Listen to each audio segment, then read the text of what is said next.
Muy buenos días, señoras y señores. En nombre del equipo interuniversitario de gestión de la calidad e innovación universitaria GESIE, integrado por la Universidad de Costa Rica, la Universidad Nacional, la Universidad Estatal a Distancia y la Universidad Técnica Nacional, les damos la bienvenida y les agradecemos su participación en esta conferencia virtual. Un saludo a quienes nos acompañan de las instituciones de educación superior nacionales e internacionales, instituciones del Estado, empresa privada, público en general y a nuestro expositor.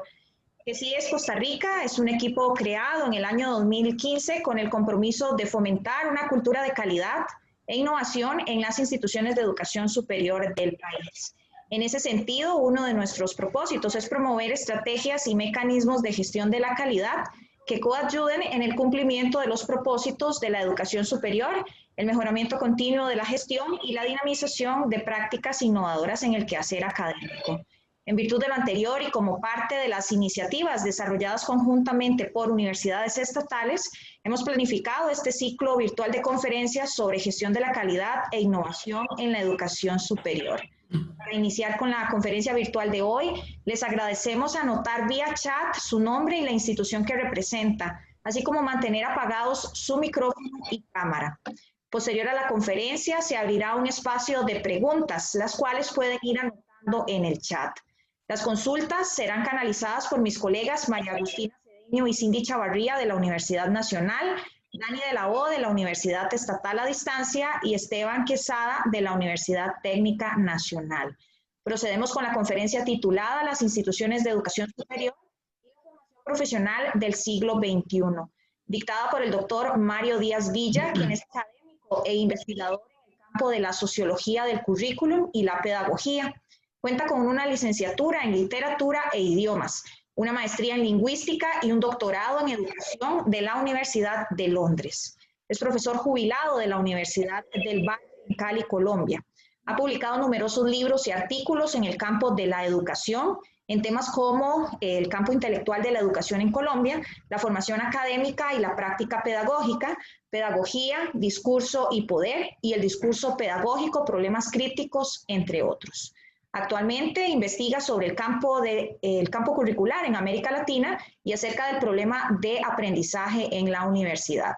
Su próximo libro titula Los discursos de la flexibilidad y las competencias, que será publicado por la Universidad Autónoma de Nayarit, México. Doctor Díaz, le escuchamos. Bueno, muy buenos días. Muchas gracias a todo el comité organizador y a los participantes de las diferentes universidades que hacen presente en este evento.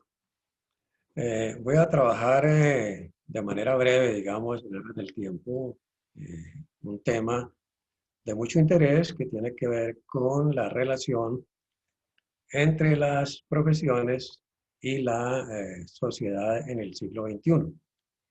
¿Ya? Básicamente, pues, mi interés es en reflexionar sobre las relaciones que se dan en las profesiones y cuál es la relación con las transformaciones en las bases colectivas de la sociedad. El segundo aspecto, digamos, es la relación entre las profesiones y el mundo determinado por bases profundamente económicas, o sea, la relación entre profesiones y economía. Y quiero incursionar un poco en el tema de los perfiles profesionales en el siglo XXI. La primera parte se refiere a los elementos para dar el siglo XXI. Miren ustedes la fotografía. Nos muestra, digamos, todo un escenario urbano, posmoderno, lleno de aglomeraciones, de formas de comunicación. Ese escenario es una expresión de lo que podemos denominar en el siglo XXI de múltiples maneras, como lo han planteado los sociólogos. Sociedad del conocimiento, sociedad flexible, sociedad global, sociedad de la información, sociedad del riesgo. Es evidente que estas nomenclaturas son sistémicas, digamos, están relacionadas, ¿ya? La sociedad de la información pues, está relacionada con la sociedad del conocimiento y la sociedad flexible con la sociedad global. De hecho, pues bien saben ustedes cómo el siglo XXI se ha convertido también en una sociedad del riesgo y el mejor ejemplo de ese riesgo es el acontecimiento que estamos viviendo globalmente. Un aspecto que vale la pena considerar es cómo caracterizamos, digamos, cuáles son los rasgos generales del siglo XXI. ¿Ya? Esos rasgos han sido definidos por diferentes autores. Yo me he basado aquí en el texto de Gilles Lipovetsky, Los tiempos hipermodernos, en el cual él plantea pues, una serie de características básicas del siglo XXI, como son la multiplicación de las diferencias individuales.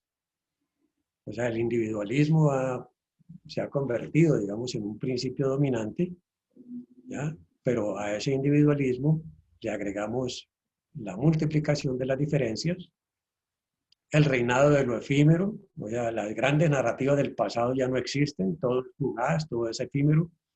Eso está asociado, digamos, a una incertidumbre del porvenir que hace que la ideología básica sea la ideología del presente, ¿ya? Ese reinado del efímero y la incertidumbre ha conducido a una crisis de las ideologías. Al mismo tiempo, vemos nosotros cómo los grandes megamercados, las grandes superficies, como se denominan hoy, son un ejemplo del hiperconsumo, ¿ya?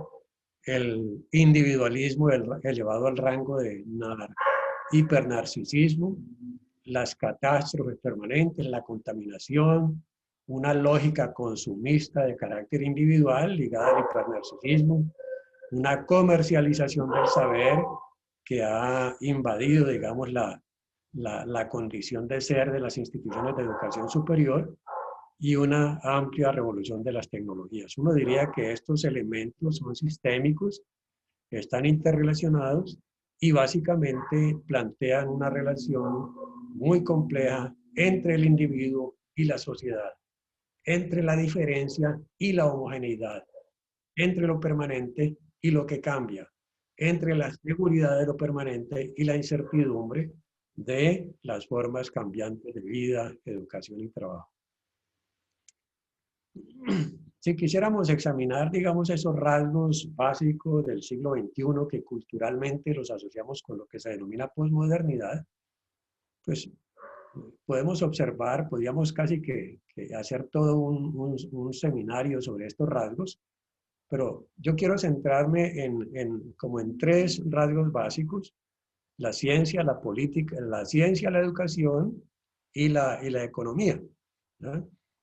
En materia de ciencia, observen ustedes cómo el siglo XXI presupone una inestabilidad del conocimiento, o sea, un crecimiento exponencial del conocimiento que ha conducido, por una parte, a la transformación de las disciplinas y por la otra, a la construcción de nuevos campos de conocimiento inter o transdisciplinarios.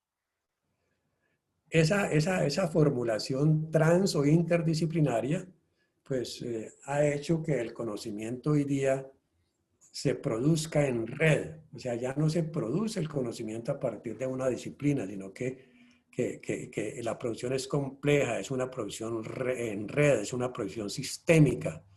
O como, digamos, se ha definido recientemente una producción rizomática. El conocimiento crece horizontalmente y ya no hay esa jerarquización que teníamos entre las disciplinas y que ha reproducido la universidad por siglos y que continúa reproduciéndolo inclusive en el siglo XXI. Ha habido un incremento del desarrollo tecnológico, ¿ya? Y ese proceso de explosión, digamos, del conocimiento ha conducido a una multiplicación de los campos epistémicos. Pero en el campo económico, ¿ya?, hay un predominio, digamos, de las teorías del capital humano, ¿no?, vinculadas a conceptos claves de y aquí lo tengo que decir, del neoliberalismo fundamentalmente, que está muy vinculado a ese rasgo que planteé inicialmente, que es el individualismo que linda en el hipernarcisismo. Casi que ese predominio del capital humano vinculado, digamos, a una producción y a un consumo flexible, ha conducido a que los individuos, ¿no? Se consideren hoy casi que su propia empresa, su propia oficina, y que eso esté alimentado por una serie de discursos como la innovación, la creatividad, el emprendimiento, ¿no? Que son, observen ustedes, discursos que de la economía han llegado también a la educación. Entonces, por un lado cambios en la ciencia, por el otro cambios en la educación, en la economía, pero también pues cambios en la sociedad y la política. No voy a, a ampliar en este punto, si quiero ver específicamente los cambios en la educación. O sea, si se ha producido en el campo científico un debilitamiento de los límites entre los campos de conocimiento que ha conducido a la transdisciplinariedad, pues eso se ve expresado o reflejado en la educación con eso que se denomina integración del conocimiento. Digamos, la apuesta es a que los currículos tiendan a ser integrados, ¿ya? Por eso, el fundamento de esa integración es la flexibilidad, ¿ya? Pero además, digamos, otros elementos de esa flexibilidad presuponen autonomía del aprendizaje, presuponen innovación, creatividad del estudiante, en virtud de que la flexibilidad, digamos, abre las fronteras, debilita los límites y hace que el conocimiento se produzca de una manera más integrada y se reproduzca, perdón, de una manera más integrada, ¿ya? Este aspecto es crucial porque miren ustedes que si en la ciencia ha habido una explosión del conocimiento, en la educación ha habido una proliferación de los campos profesionales. Por eso los campos en la educación superior se han multiplicado, ¿no? Han aparecido profesiones de cuarta y quinta generación, ¿ya? Que intentan, digamos, replicar campos epistémicos nuevos, ¿no? Ciencias del deporte, turismo, gastronomía, etcétera, etcétera, que muestran, digamos, cómo la flexibilidad ha incursionado no solo en la oferta, sino también en la demanda.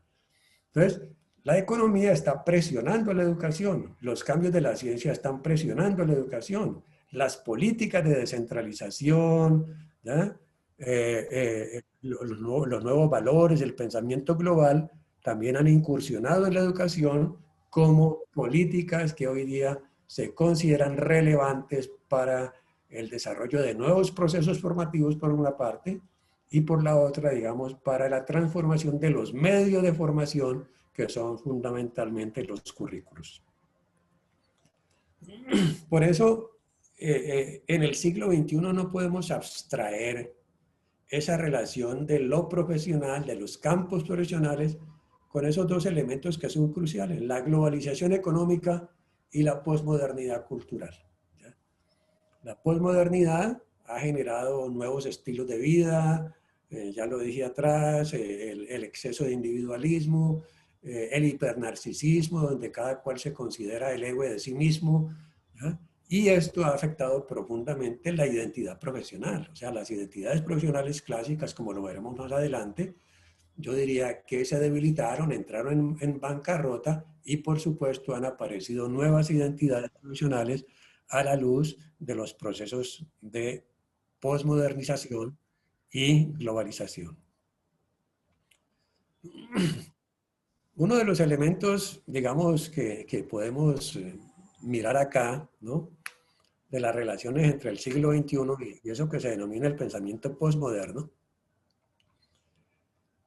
tiene mucho que ver con la manera, digamos, como debiéramos replantear los procesos educativos. O sea, el pensamiento posmoderno se basa en un concepto pluralista, el pluralismo de la razón, por una parte, pero también el pluralismo de las realidades. O sea, la realidad en el siglo XXI no es una sola, son múltiples realidades. Y esas realidades están asociadas, digamos, a nuevas racionalidades que se expresan en nuevas formas de argumentación, nuevas formas de ver, nuevas formas de hablar, nuevas formas de pensar, etcétera, etcétera. O sea, la realidad en el siglo XXI ya no responde a un código único, como si, digamos, respondía a los códigos de la modernidad, donde el progreso, la libertad, ¿ya? El bienestar parecían ser los principios culturales dominantes. No, hoy día, digamos, ya los códigos son múltiples y los flujos de esos códigos son también múltiples. Por eso la pluralidad ya implica, digamos, en el siglo XXI replantear ese concepto de unidad. ¿Ya? Si nosotros aplicamos este concepto a la educación, pues vamos a entender por qué el currículo tiene que ser plural, integrado, abierto, dinámico, y no un currículo único para toda la vida, ¿ya? Que está muy asociado a lo que plantean, digamos, curricularmente las universidades, inclusive en el siglo XXI. Entonces la unidad ya no puede ser pensada como identidad del todo y de la parte, sino como una relación y conexión en plural. O sea, la conectividad o la conexión, mejor dicho, está asociada a la inter y a la transdisciplinaridad. La conexión está asociada a currículos integrados. La conexión está asociada a un pensamiento holístico, integral, abierto, y no a un pensamiento unificado alrededor de una u otra disciplina. Por eso, la pluralidad en el siglo XXI está asociada al debilitamiento de los límites, ¿ya? Y esa pluralidad se concibe pues desde la heterogeneidad, pero no una heterogeneidad dispersa, ¿ya? No un reguero de personas, no una comunidad que no se relaciona entre sí, sino una comunidad, una colectividad que interacciona, que se articula y que casi que vive sistémicamente. O sea, los problemas que se viven en el siglo XXI son sistémicos. Un ejemplo sencillo y probablemente jocoso, digamos, de esa relación sistémica es, aparece el COVID y se cae la bolsa, ¿ya? Aparece el COVID e inmediatamente surgen los nacionalismos contra la globalización, etcétera, etcétera. O sea, hay elementos que están interconectados donde cada causa, digamos, está produciendo un efecto disperso, multidimensional y abierto. El otro ejemplo, ¿no? Es muy sencillo, ¿ya? Sube el petróleo y se revalúan todas las monedas, ¿ya? Entonces, miren ustedes que es un efecto global, no es un efecto de un país, sino que es un efecto global. Bueno, veamos ahora de manera muy breve el aspecto de las profesiones. De hecho, el conocimiento, digamos, se ha convertido en el siglo XXI en crucial. Ya casi que no son las materias primas, ¿no? O el sector primario de la economía el que define, ¿no?, el progreso de los pueblos. Ahora, digamos, es el conocimiento, es esencial para el desarrollo, para el funcionamiento de cualquier actividad humana, de cualquier actividad sociolaboral, ¿ya? Por eso me parece importante preguntar, ¿no?, sobre algunos problemas que son intrínsecos a ese cambio multidimensional del siglo XXI. O sea, de qué manera la transformación de las estructuras sociales, económicas, culturales, de la ciencia y la tecnología, como el cuadro que vimos anteriormente, repercuten o están repercutiendo en las profesiones y en la formación profesional. O sea, ¿de qué manera? ¿Lo vive la universidad? ¿Lo piensa la universidad? ¿Imagina la universidad una nueva forma de ser de sí misma en el siglo XXI? O sea, ¿cómo se articulan las expectativas de la sociedad con el sistema de las profesiones? ¿Ya? cotidianamente estamos viendo encuentros, seminarios, coloquios en los cuales se dice que la universidad no está respondiendo a las demandas de la sociedad, no está respondiendo a las demandas de la economía. De hecho, evidentemente esa pregunta implica todo un análisis crítico, porque no se trata que la universidad marche a la saga, ¿no?, de los cambios en la economía, no.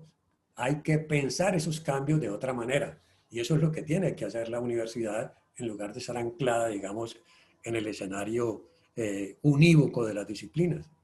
¿Cómo repercute en la formación profesional la transformación de los sistemas de valores universales? ¿No? Por ejemplo, la autonomía, ¿no? Las nuevas formas de aprendizaje, las tecnologías que nos han cambiado los estilos de vida, ¿ya? Todos esos aspectos, ¿cómo están repercutiendo? Miren ustedes nomás la situación actual, ¿ya? Hay todo un proceso, toda una contingencia global y la universidad casi que queda paralizada frente a esa contingencia porque no anticipó la situación, ¿ya? Entonces la universidad debiera ser en cierta manera anticipatoria de los cambios, predecir los cambios, prevenir los cambios y generar nuevas posibilidades de acción frente a esos cambios. La investigación en estos momentos no la está haciendo la universidad frente al COVID, la están haciendo los grandes multinacionales que van a volverse exponencialmente millonarias, ¿no? ¿Qué efectos ha tenido en el sistema de profesiones? El debilitamiento de los límites epistémicos. O sea, yo todos los días me pregunto con angustia, ¿ese debilitamiento de los límites epistémicos ha penetrado en la universidad? ¿Ha permeado la universidad? No. Lo que ha permeado en estos momentos a la universidad es el contextualismo profesional. Un contextualismo profesional que va del lado de esa multiplicación de los campos epistémicos que se replican en la universidad como currículos, ¿no?, de diferentes dimensiones y de diferentes campos. Entonces, yo sí creo que debiera existir una mayor relación entre el debilitamiento de los límites epistémicos, o sea, entre esas propuestas transdisciplinarias o interdisciplinarias que hoy día se mueven en el campo epistémico, ¿no?, en lugar de dar respuesta a un contextualismo que básicamente es un contextualismo económico que actúa, digamos, sobre el contextualismo profesional.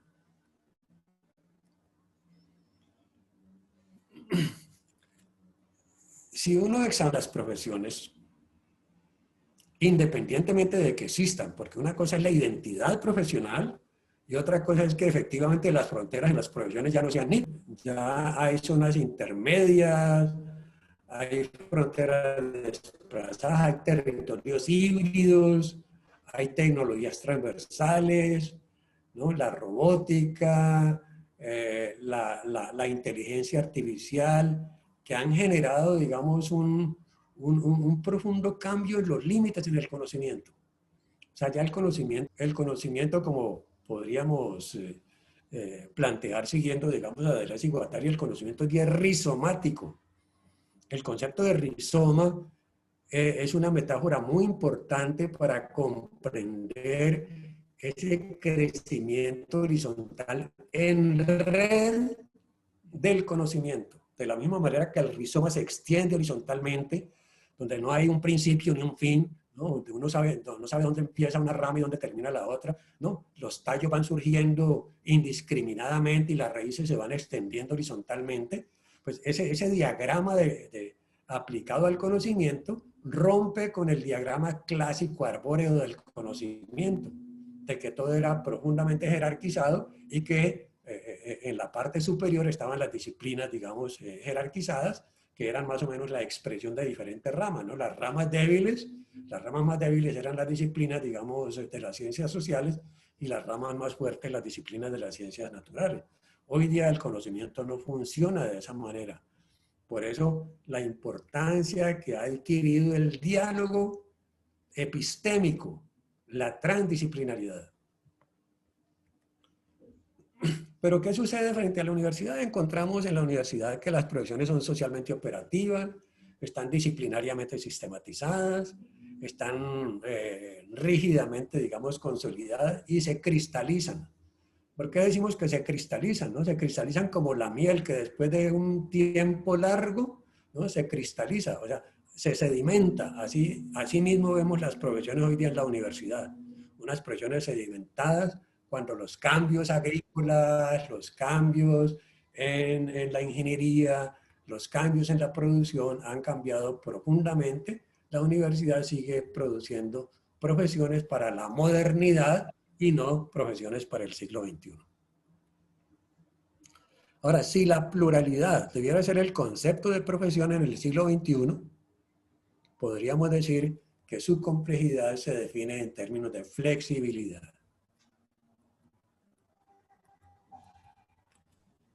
Quiero insistir sobre este macrocontexto, que es más o menos lo que hemos venido reiterando, un cambio radical en la organización de las instituciones, una integración en las formas de trabajo, ¿no? Inclusive la mejor manera de radiografiar esta situación es estudiar el fenómeno del posfordismo, unas técnicas productivas que ya no son las técnicas fordistas, digamos, del individuo anclado en una posición laboral, ¿no? Porque ahora todo está definido de otra manera en relación con las tecnologías, la electrónica, la automatización, la microelectrónica, la robótica. Miren ustedes cómo en muchos países la robótica ha servido para mejorar la situación de seguridad clínica, ¿no? En muchos hospitales del mundo. O sea, los robots hoy día toman la temperatura. Los robots son algo así como los auxiliares de enfermería o como los auxiliares clínicos, digamos, en muchas instituciones de salud, ¿ya? Y los procedimientos, evidentemente, pues son procedimientos profundamente innovadores, pero están basados en nuevas técnicas, en nuevas tecnologías. Eso ha obligado a una reformulación del mundo laboral, ¿no? Como consecuencia de las tecnologías. Ya lo anuncia Jeremy Rifkin, ¿no? En su libro La Era del Acceso, como hacia el año 2030, pues la situación laboral será tremendamente precaria en virtud de que la robótica, la automática, ¿no? Y todas aquellas, digamos, ramas de la práctica derivadas de las tecnologías, pues van a invadir el mundo del trabajo, ¿ya? Lo mismo lo está planteando otros autores, ¿no? El mismo Gibbons plantea la importancia, digamos, de cambiar las formas de producción del conocimiento, pero igualmente las formas de su reproducción. Entonces, ese macrocontexto, pues es un macrocontexto que, por una parte, ¿no? Está vinculado al desarrollo extensivo del capitalismo global, a una desconcentración de la actividad industrial, o sea, ya las grandes fábricas fordistas no existen, ya las fábricas de producción son virtuales, uno no sabe dónde está la Nike, ¿no? No sabe, ya todas las compras son por internet, porque las grandes multinacionales son virtuales, ¿no? Se ha producido una migración transnacional permanente, hay una pérdida de importancia de la visión moderna de la profesión, lo vamos a ver más adelante cuando veamos algunos ejemplos, ¿no? Hay una cooptación del mundo laboral por las grandes corporaciones y los grandes conglomerados industriales, hay una racionalización de los sectores ocupacionales, ¿no? O sea, ha habido un cambio tremendo que ha generado nuevas formas de vida, nuevas formas de pensar, nuevas formas de sentir, nuevas formas de actuar, nuevas formas de imaginar, ¿no? Nuevas formas de comunicar. Y eso ha agravado, digamos, con situaciones contingentes que no serán las únicas de ahora en adelante, porque la predicción, digamos, de cara a la crisis global en términos de calentamiento global, en términos de contaminación, en términos de sequías, en términos de la manera, digamos, como la producción económica está afectando el medio ambiente, pues todo eso va a ser parte del pensamiento que debe tener la universidad y cómo la universidad debe anticipar esas crisis que ya están casi que presupuestas en las próximas décadas y por qué no en los próximos siglos. Siempre se tuvo una concepción clásica de la profesión, ¿ya? Estos son los tres autores, Durkheim, Weber y Spencer, digamos, fueron los autores que más trabajaron en el tema de las profesiones y que evidentemente, pues en el siglo pasado o a principios del siglo, inclusive del siglo XIX, empezaron a pensar el tema de las profesiones vinculadas a la división del trabajo. Entonces las profesiones se pensaban como una posesión de conocimientos altamente especializados. Esos conocimientos se volvían esotéricos en el ejercicio profesional. Había una orientación a la sociedad, digamos, una prestación de un servicio a la sociedad. Había un control interno, ¿no?, de las comunidades epistémicas y profesionales, altos niveles de control, un monopolio del conocimiento. O sea, todos esos aspectos hacían parte en la sociología clásica del concepto de profesión, ¿no? De hecho, no podemos negar que las profesiones son elementos esenciales del tejido social, digamos.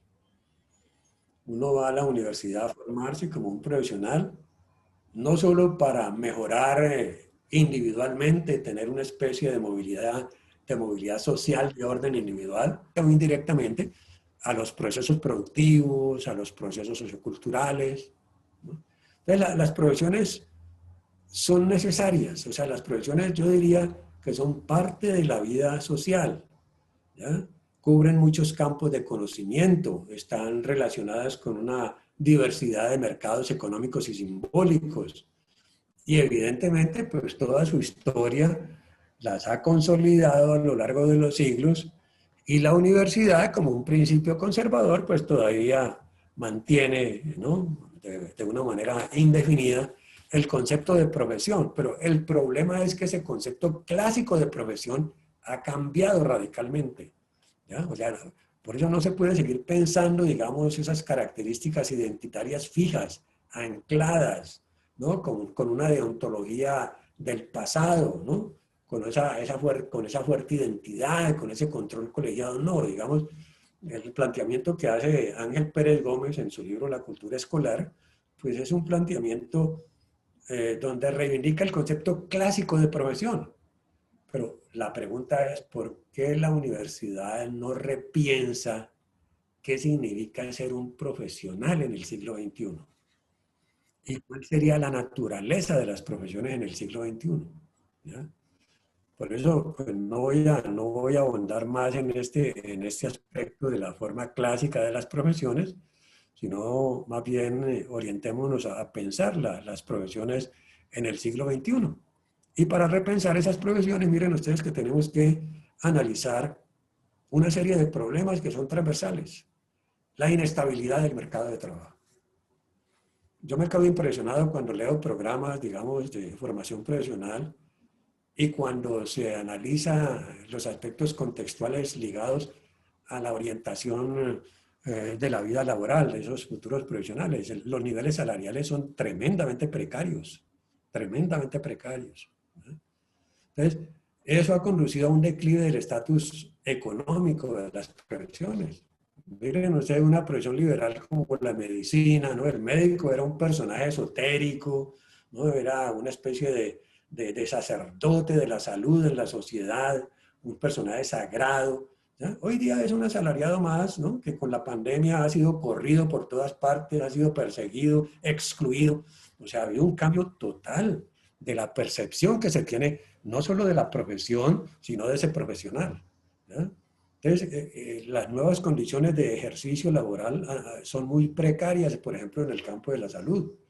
Aquí en Colombia, la ley 100 definió que los médicos debían atender tantos pacientes en tantas horas. Eso cambió profundamente esa concepción liberal por una concepción asalariada. Quien no cumpliera ese estándar de pacientes en un determinado tiempo, pues era sometido, ¿no?, a sanciones de tipo económico, ¿no? A esto hay que agregar el desarrollo vertiginoso de las TIC. O sea, que las TIC han cambiado profundamente nuestra forma de ver el mundo, nuestra forma nuestras racionalidades las han cambiado profundamente. Las prácticas se han vuelto, ya no son permanentes, las prácticas se han vuelto contingentes. O sea, todos estos elementos de orden, del orden socioeconómico y cultural, pues han generado incertidumbre e inestabilidad en la mayoría de las profesiones. Y si a eso le agregamos la proliferación de nuevas profesiones, ¿no?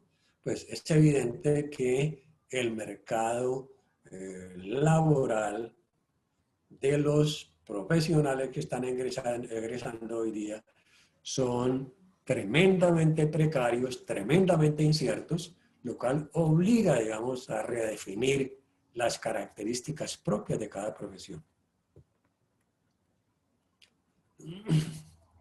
Aquí también vemos en este segundo aspecto de pensar las profesiones, ¿no? La importancia, digamos, de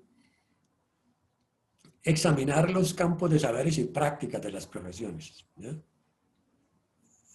Las necesidades y problemas que la profesión resuelve, ¿ya? La manera, digamos, como las competencias hoy día, ¿no? Están relacionadas con con nuevas formulaciones laborales, ¿ya? Las nuevas formas de interacción. Entonces, todo eso implica considerar lo que dije al principio, los cambios vertiginosos del conocimiento, la contingencia permanente, digamos, en términos de necesidades y problemas.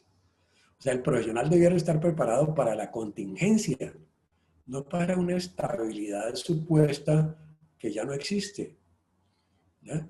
Y a eso, digamos, hay que agregarle un elemento que es tremendamente conflictivo y problemático, que es la manera, digamos, como los aspectos disposicionales, los aspectos internos de los profesionales, ¿ya? Cognitivos y socioafectivos, eso se ha traducido en un lenguaje propio de un nuevo discurso, que es el discurso de las competencias genéricas y de las competencias específicas.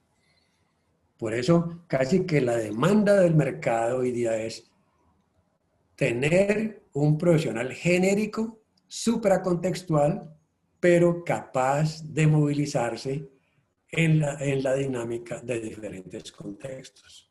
Entonces, ese es un tremendo problema, ¿eh?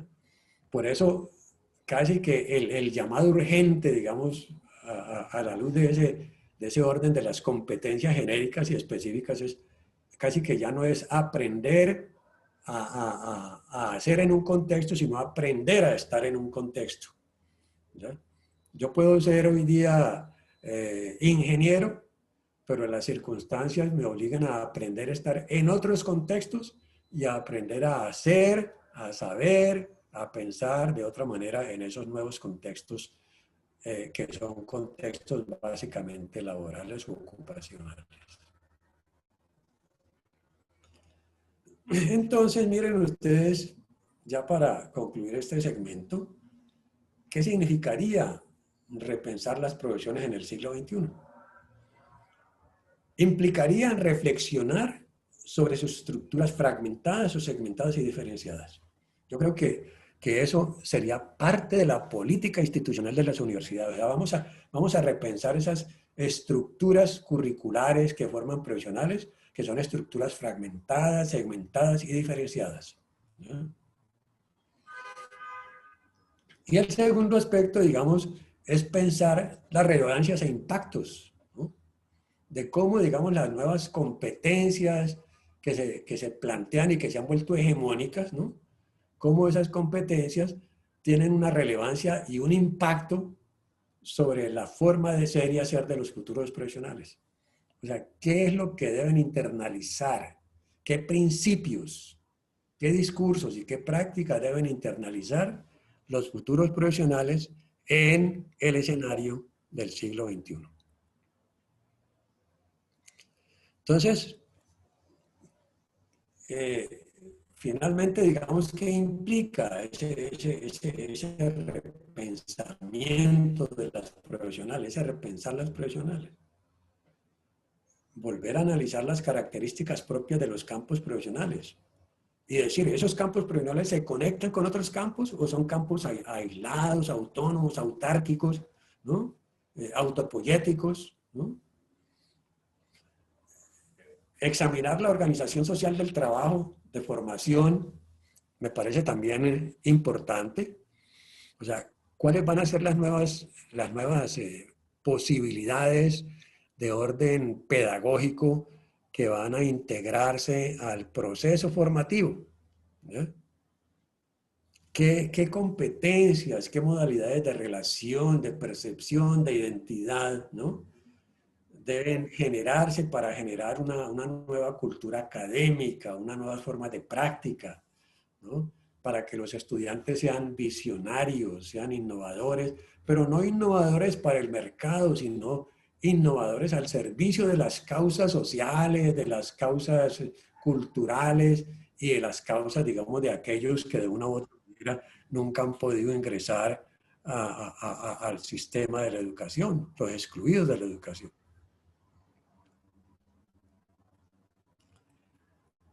Entonces, creo que eso nos conlleva el tercer punto, que es el que ya habíamos planteado, que es repensar la formación profesional en el siglo XXI, ¿no? Implica, como lo dije ahora, actuar sobre, o sea, si yo tuviera la potestad de decir en la universidad vamos a repensar la formación profesional, haría un alto en el camino y diría, vamos a pensar nuevos modelos y nuevas modalidades de formación profesional. Vamos a plantear de manera crítica los propósitos, los intereses, las preocupaciones educativas, sociales y culturales, científicas, no solo de la sociedad, sino de la profesión. Vamos a ver cuáles son los límites de la profesión. Las profesiones no pueden seguir siendo amuralladas, ¿no? Como esos grandes castillos, como esas grandes torres de marfil, donde la supuesta identidad da una jerarquía, eso ya no existe. ¿Eh? ¿Qué competencias se demandan? ¿Y cuáles son las condiciones científico-tecnológicas, materiales, económicas, institucionales, curriculares y pedagógicas de la formación? ¿Eh? Y otras condiciones, digamos, que hoy día son fundamentales y que tienen que ver, digamos, con la participación, ¿no? de las corporaciones, de las agremiaciones internacionales o nacionales, que permanentemente están presionando a la educación para que se generen nuevas posibilidades de formación profesional. Entonces, replantear la formación profesional significa, en última instancia, mis queridos colegas y mis queridas colegas, significa replantear los currículos. O sea, yo creo que hemos venido pensando el siglo XXI, hemos venido pensando las profesiones en el siglo XXI, hemos venido pensando la crisis de las profesiones en el siglo XXI y hemos venido pensando la necesidad de replantear la formación profesional en el siglo XXI. ¿Y cuál es el núcleo básico de esa formación? Los currículos. Yo creo que allí está el eje fundamental de toda acción transformadora de la formación profesional. Creo que habría que redefinir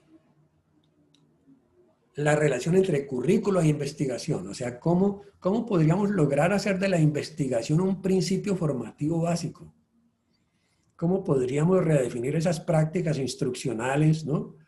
que tenemos acendradas a través de la división del trabajo académico, ¿no?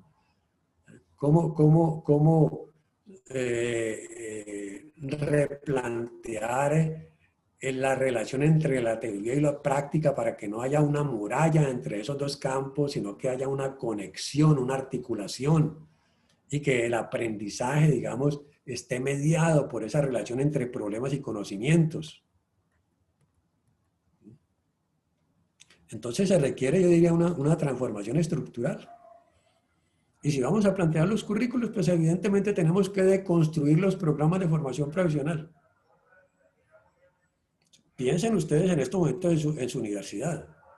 ¿Cómo están organizados los programas de formación profesional? Están organizados en asignaturas jerarquizadas, estratificadas, mediadas por secuencias rígidas, por seriaciones rígidas, ¿no? Con pequeñas particularidades donde lo obligatorio es el 90%, lo optativo electivo es el 10%, la flexibilidad es mínima, las materias se dividen jerárquicamente, ¿no? Y su poder lo celebran a través del número de horas que poseen, etcétera, etcétera. O sea, creo que hay que deconstruir eso. También entonces hay que pensar esa deconstrucción de los programas de formación profesional a la luz del análisis del estado actual del conocimiento de las profesiones, ¿no? ¿Cuál es la estructura de las profesiones, sus límites, cuáles son sus desarrollos, cuáles son sus contenidos, la pertinencia, cuál es el impacto? Las profesiones han dejado de tener impacto. Ahora les voy a mostrar una diapositiva, un texto espantoso, que me parece espantoso, de Elon Musk, ¿no? En relación precisamente con el aprendizaje en la universidad o en la escuela. La comprensión de los principios de orden social. O sea, la introducción en el currículo de formas de organización del conocimiento integradas, integradas. O sea, uno diría, este es un discurso, digamos, que aparentemente es muy pretencioso, ¿no? Pero es necesario pensar que la universidad no puede seguir siendo el escenario conservador en un siglo donde la dinámica casi que está estrangulando su naturaleza de ser. ¿No? Está estrangulando. O sea, las formas como hoy día se promueve el aprendizaje en otros lugares es impresionante. La forma como hoy día se habla de la devaluación de la universidad, de la crisis de legitimidad de la universidad, de la crisis estructural de la universidad es tremendamente grave. Entonces, yo sí creo que ese núcleo, digamos, básico que es el currículo, debe ser profundamente transformado.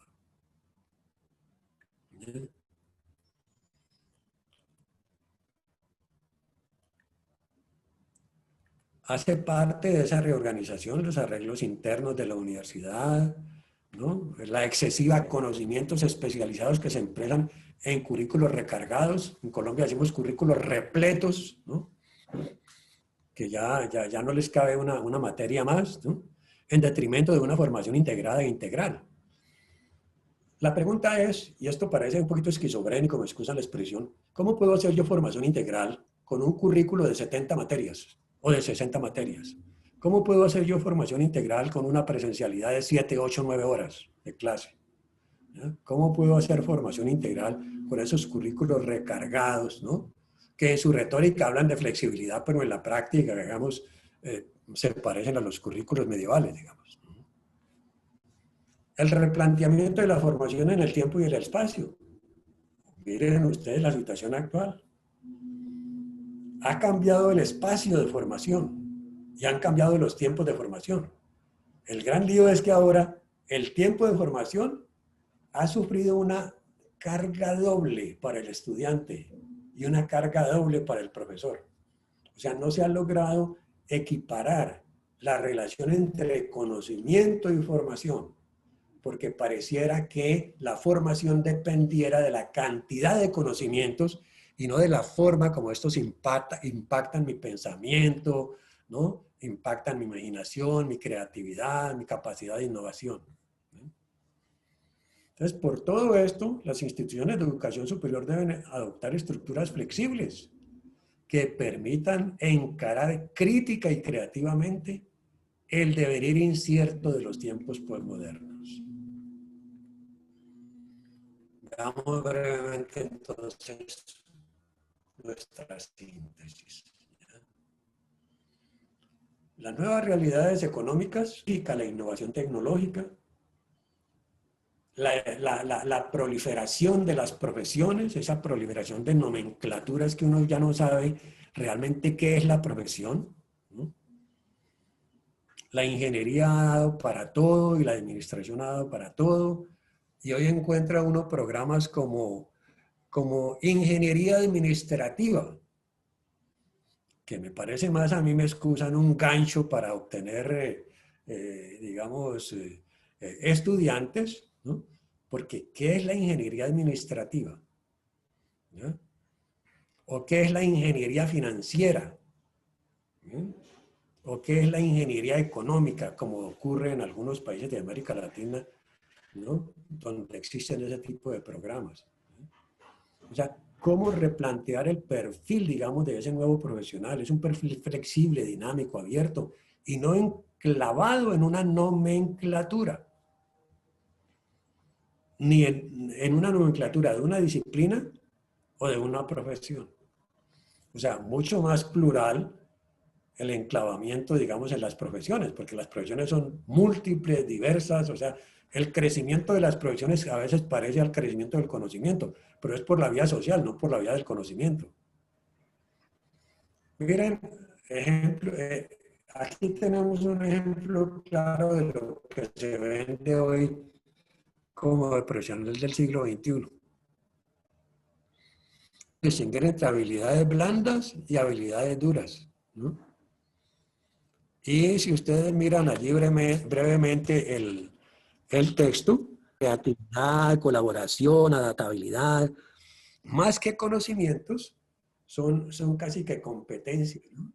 No son propiamente aspectos disposicionales, sino las competencias externas que se adquieren en el proceso formativo. Esto es lo que las redes difunden y diseminan, ¿no? Allí, pues yo les dejo la presentación y pueden mirar, digamos, ¿no?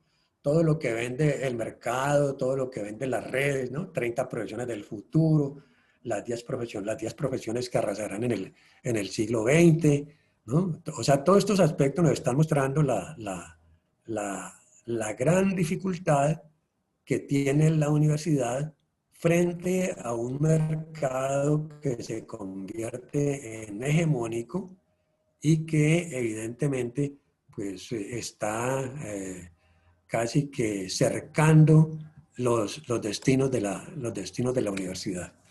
Esos son los elementos que me parece a mí son cruciales, ¿no? Para convertirlos en objeto de crítica y hacer de ellos, digamos, una posibles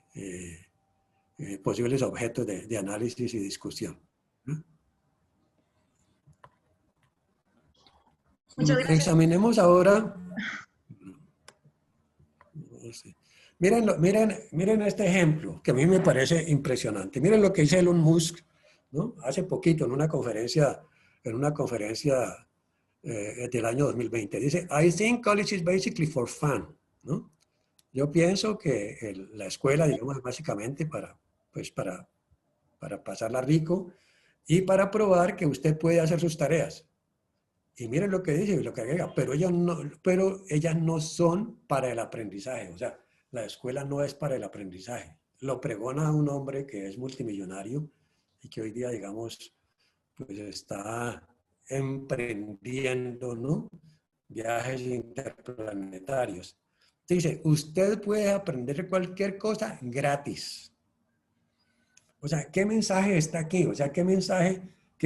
Ni siquiera mensaje subliminal, es un mensaje explícito. Usted no tiene necesidad de ir a la universidad, usted no tiene necesidad de ir a la escuela.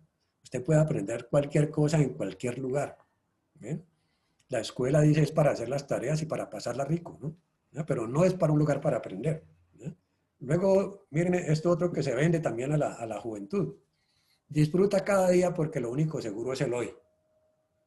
¿No? Entonces, a ese hipernarcisismo le agregamos el goce, el placer, el hedonismo, que es uno de los rasgos característicos del siglo XXI, ¿no? Lo estamos viendo, digamos, en la forma de cómo se transgrede profundamente la normatividad exigida por la pandemia, porque lo que importa, digamos, es la felicidad que surge, digamos, de posiciones hedonistas. No te detengas al alcanzar tu meta. Si ves a un soñador, más te vale que te juntes con él, ¿no? Lo más seguro es que ambos se vuelvan millonarios. Miren ustedes. O sea, todos estos son casi que epígrafes que se convierten en principios básicos, ¿no? De la vida, de la juventud, de la adolescencia, y que evidentemente pues, crean un imaginario nuevo frente al aprendizaje, un imaginario nuevo frente a la educación, ¿ya?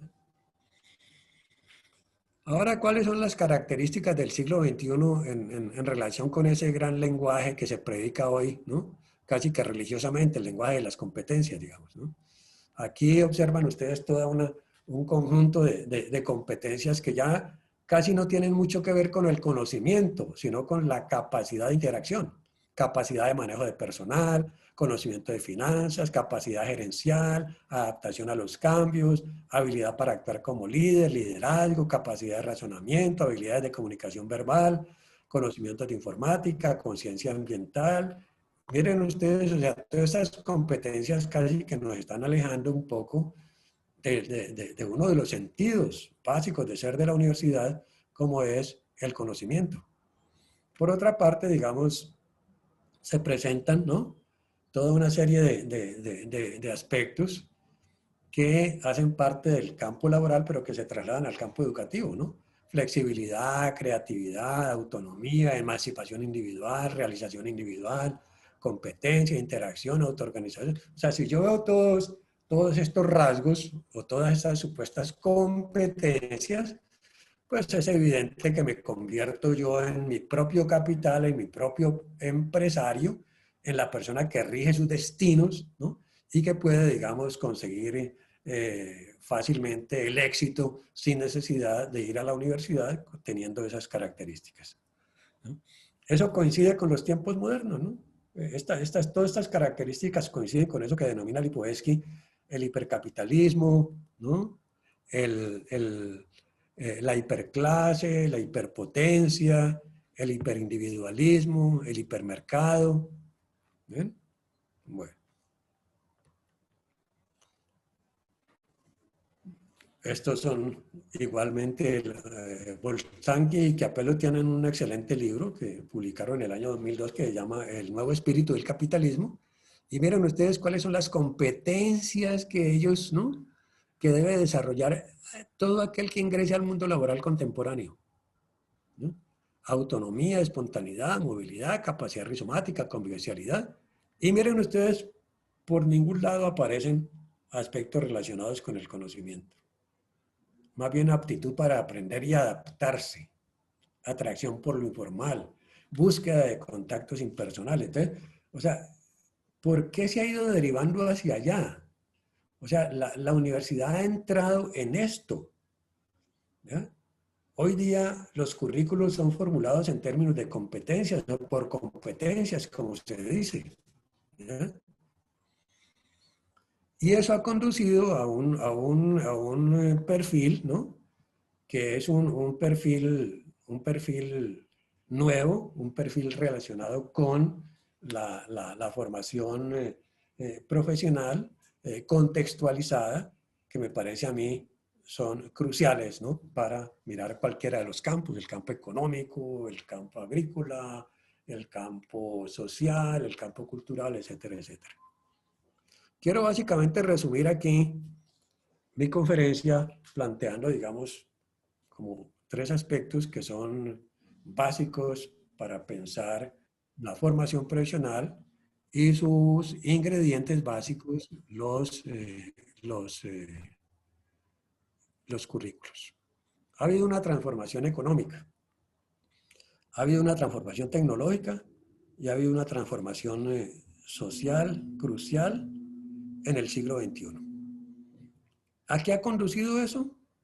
Eso ha conducido a que haya un cambio en las lógicas de producción y de las organizaciones. Y esos cambios, evidentemente, digamos, han generado cambios en los contenidos, del trabajo, han generado cambios en los medios de producción, ¿ya?, han generado cambios en los métodos de trabajo y han generado cambios en las formas de relación, ¿no? Entonces, esto nos puede mostrar la importancia de examinar los contenidos formativos, los medios de formación, los métodos de formación y las formas de relación. Pero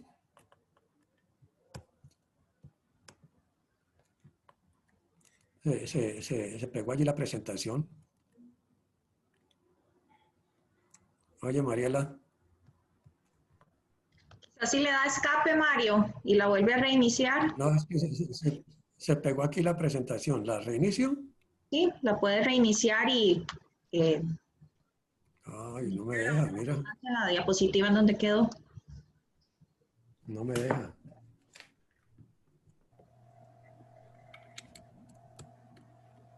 No me deja moverla. Ah, ya.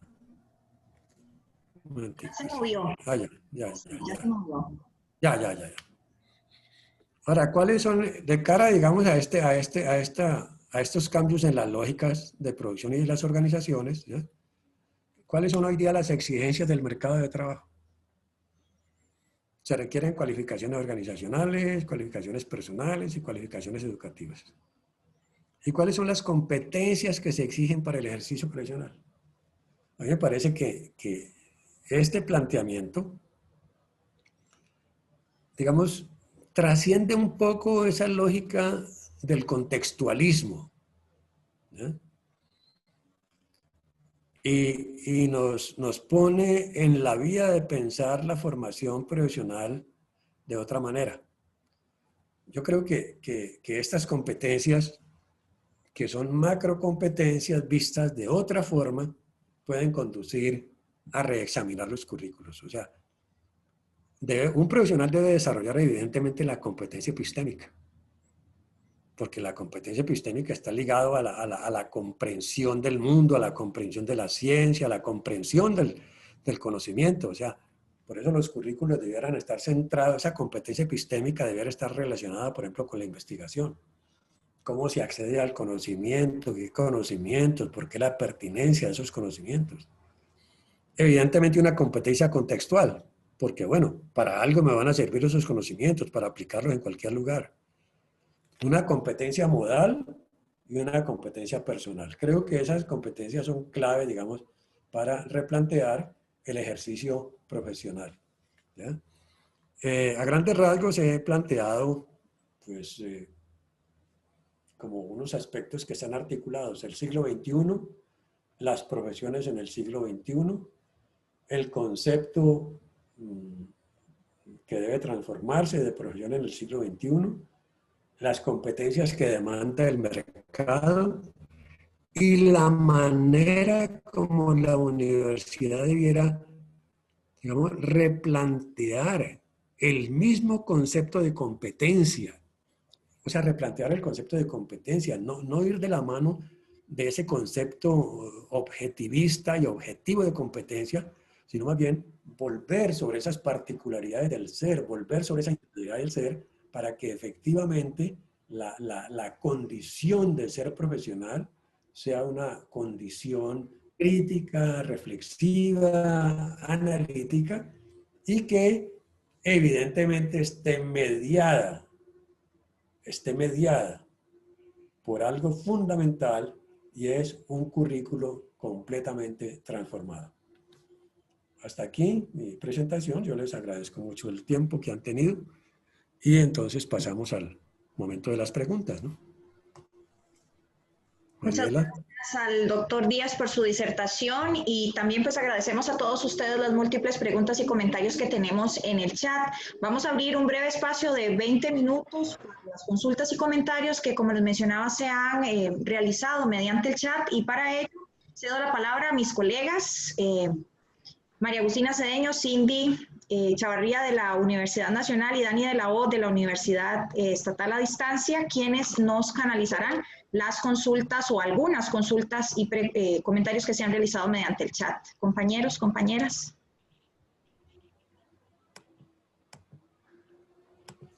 Sí, bueno, aquí tengo una pregunta para don Mario.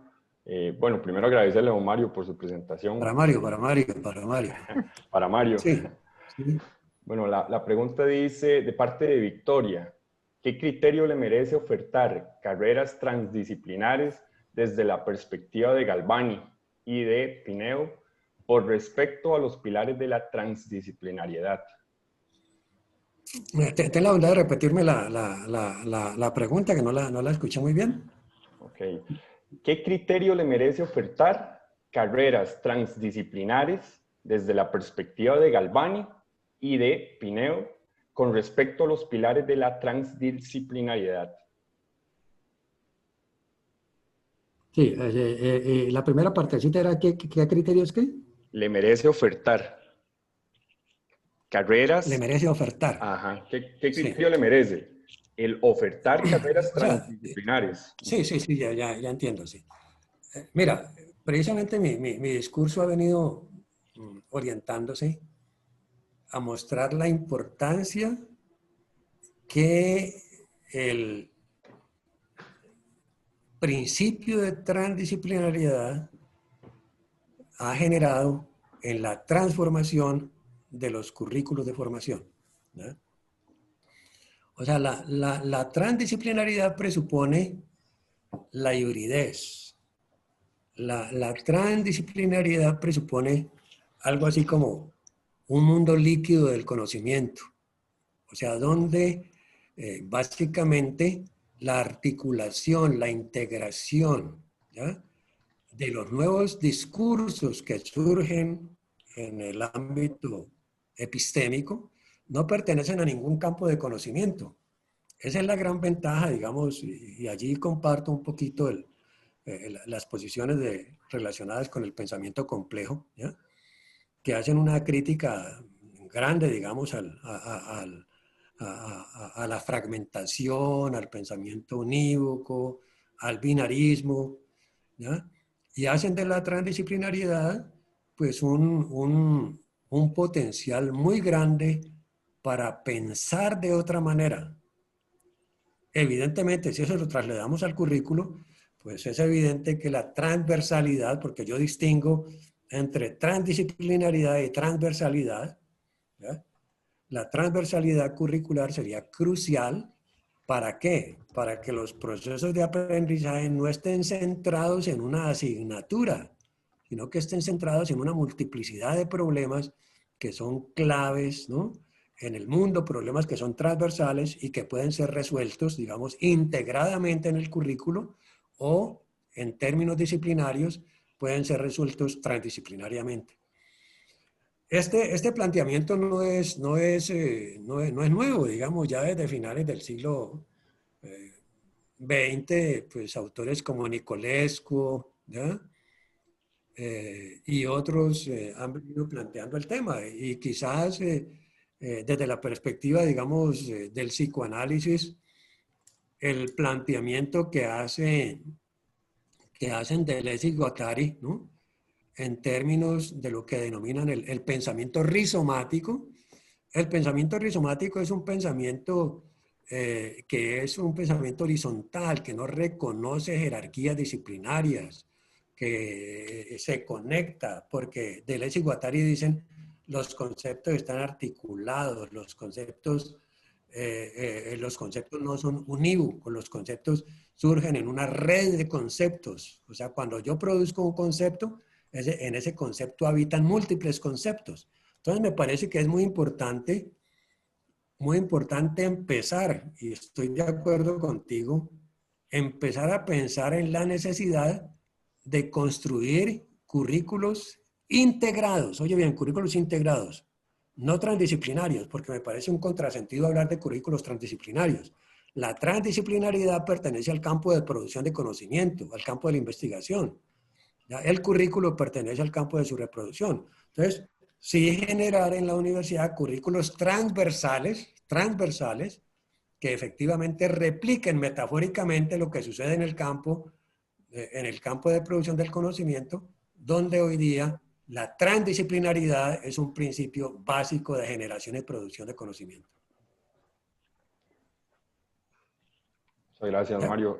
Aquí otra consulta que nos hace Ana Isabel Barquero, sí, que dice, algunos plantean, tal vez desde esta perspectiva individualista e hipernarcisista que usted mencionaba al principio de su charla, que el profesional, sí, del futuro deberá llevar varias carreras, o contar con varias profesiones a la vez. ¿Qué piensa usted de este planteamiento? El problema no es sumar carreras, ¿ya? El problema no es sumar carreras, porque entonces pues, nos gastaríamos toda la vida, digamos, teniendo una carrera a otra. No, mira, la situación de orden laboral, ¿no?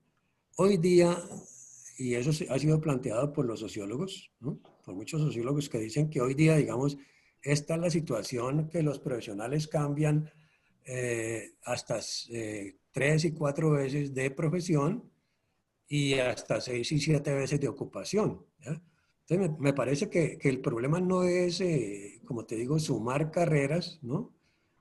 Sumar currículos, sino que el problema está en empezar a pensar la dinámica de los contextos, por una parte, la dinámica de cambio del conocimiento y casi que internalizar un principio muy importante en el individuo y es a la anticipación. O sea, nosotros debemos ser algo así como profesionales anticipatorios. O sea, ¿qué va a pasar dentro de 10 años? ¿Ya? Mire, hoy día hay unas apuestas, hoy día hay unas apuestas tecnológicas y científicas que muestran que en los próximos 10 años cierto tipo de conocimientos, ¿ya? Técnicos, tecnológicos y científicos se van a volver paradigmáticos. La robótica, la inteligencia artificial, las matemáticas, la física, o sea, esa combinación de elementos está dando posibilidad para que los ingenieros que se forman actualmente empiecen a replantearse no su formación, sino que empiecen a adquirir nuevos conocimientos que hoy día se pueden adquirir por múltiples maneras sin necesidad de asistir a la universidad. De hecho, no considero que se debe negar la universidad como un centro y un eje fundamental de la formación profesional. El gran lío es que ese eje está un poco deteriorado y le hace más las gestiones al mercado que las gestiones a la construcción de un sujeto crítico, analítico, anticipatorio, comprometido con su sociedad, etcétera, ¿no? Pero yo sí creo, insisto, en que el problema no es tener una, otra y otra carrera. El problema es mirar qué le está pasando al conocimiento, qué le está pasando a la sociedad, qué está sucediendo en el mundo tecnológico y qué está sucediendo, digamos, en los campos laborales. O sea, eso es lo que me permite a mí visualizar de una manera sistémica el mundo y poder anticipar situaciones, inclusive de orden laboral. Perfecto. ¿Sí? ¿Otra pregunta? Sí, tal vez aquí tenemos dos consultas más de dos colegas, del compañero Efraín Cavallini y el compañero Esteban Quesada. Sí. La primera dice, ¿cuál es el reto de formación de cuadros directivos? No tanto para la gestión política, sino para el desempeño educativo como estratega de integración académica y así poder obtener los resultados de una mejor calidad educativa cada día. Y la otra consulta va en una línea similar. Con la pandemia surgen retos en torno al aseguramiento de la calidad de las carreras universitarias. ¿Cuáles retos y posibilidades ve el expositor en la formación de directivos que aseguren el mantenimiento de los criterios y los estándares de calidad? ¿Cuáles características debería tener el liderazgo de estas personas para dar continuidad a estos procesos iniciados? Sí, yo pienso allí que el problema, digamos, que hay que resolver inicialmente corresponde a las tensiones entre el campo académico y el campo administrativo. ¿Ya? Allí hay varios asuntos que resolver. El primero, digamos, esa supuesta jerarquía del campo administrativo sobre el campo académico.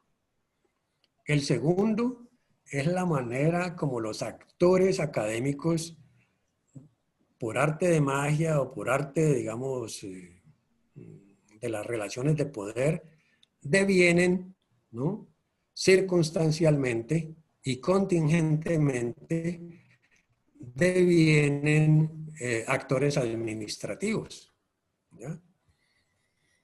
Yo creo que si el principio fundante de la vida universitaria fuera la academia, la administración debiera estar definida desde principios académicos y al servicio de los principios académicos, y no, digamos, de realizar esa división tajante entre lo académico y lo administrativo, que tiene efectos nefastos en la vida de la universidad. Ustedes muy bien lo saben, que cuando un personaje académico, cuando un docente o un investigador, digamos, del campo académico, se convierte en un personaje del campo administrativo, ¿no?, un director de escuela, de facultad, etcétera, etcétera, le cambia el alma. Me excusan la expresión, pero le cambia el alma. Entonces deviene un sujeto, digamos, cuyas disposiciones ya no son las del campo académico, sino las del ejercicio del poder. Entonces yo sí creo que habría que pensar muy bien esos límites entre lo académico y lo administrativo para que colegiadamente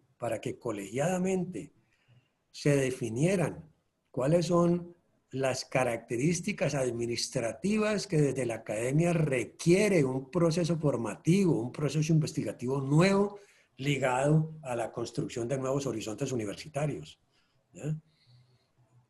Por eso yo creo que hay que debilitar los límites en muchos aspectos de la vida universitaria. O sea, no es únicamente cambiar el currículo. O sea, yo coloco un ejemplo sencillo. Cuando asesoraba en alguna ocasión la Universidad Autónoma de Yucatán, ¿no?, hablábamos de aspectos relacionados con la flexibilidad curricular. Y los profesores sacaron un argumento muy contundente, y era, sí, o sea, que nosotros podemos tener unos currículos muy flexibles, pero esos currículos se estrellan contra la administración escolar o con la unidad de administración escolar que dice que eso no se puede realizar. ¿Ven?